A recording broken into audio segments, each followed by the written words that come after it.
Ambedkar Nagar Bharatiya Janata party Sardar Vallabh भाई पटेल की 150वीं जयंती को राष्ट्रीय एकता दिवस के रूप में मनाएगी। इस अवसर पर पूरे देश में विभिन्न कार्यक्रमों का आयोजन किया जाएगा, जिनका उद्देश्य सरदार पटेल के जीवन और राष्ट्र निर्माण में उनके योगदान को प्रदर्शित करना है। इस पहल का मुख्य उद्देश्य राष्ट्रीय एकता और अखंडता के मूल्यों को बढ़ावा देना। उत्तर प्रदेश अनुसूचित जाति एवं अनुसूचित जनजाति आयोग के अध्यक्ष बैजनाथ रावत ने बताया कि इन आयोजनों में अमृत पीढ़ी यानी युवाओं की भूमिका पर विशेष ध्यान दिया जा रहा है। उन्होंने कहा कि जिस तरह सरदार पटेल ने बिखरे हुए भारत को एकजुट किया था, उसी भावना को कार्यक्रम आगे बढ़ाएंगे। युवाओं को एक भारत और आत्मनिर्भर भारत के आदर्शों को अपनाने के लिए प्रेरित किया जाएगा। आर.के. शर्मा की रिपोर्ट।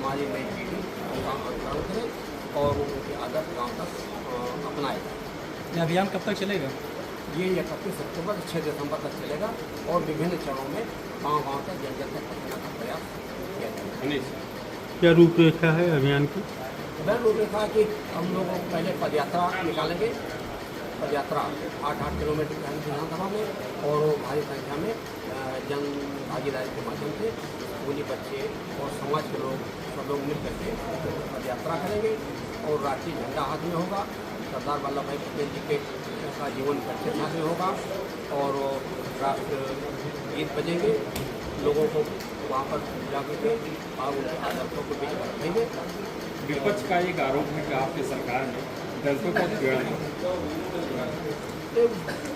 जिस हिसाब से जनसंख्या बढ़ती है उस हिसाब से घटनाएं कम है।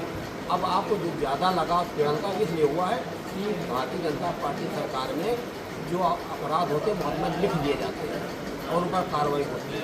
पहले मुकदमा नहीं लिखे जाते थे, इसलिए लगता था कि यहाँ अपराध नहीं हो रहा।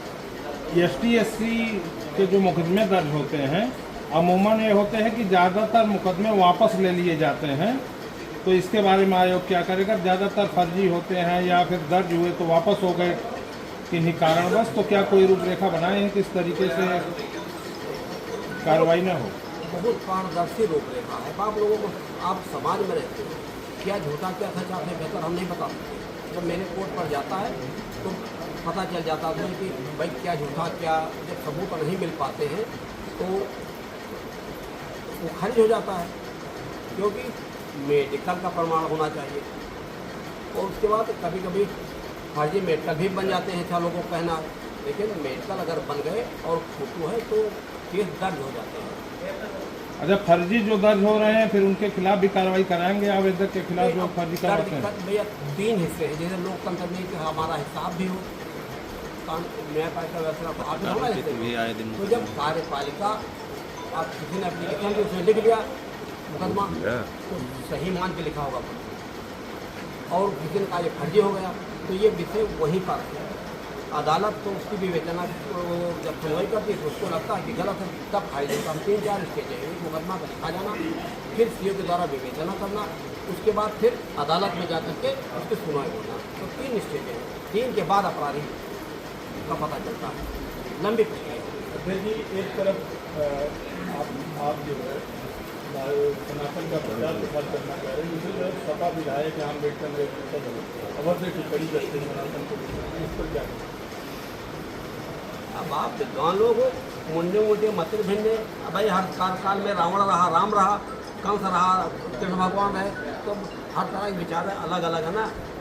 अब उनका क्या जवाब? मानी विधायक है, उसका जवाब हम क्या दें? लेकिन माननीय मंत्री जी के जो बयान आया था उस पर जो है राजू दास जी ने जो बयान दिया है उसको आप किस रूप में देखते हैं? उन्होंने कहा जूता से मारना चाहिए, उसको आप किस रूप में देखते हैं?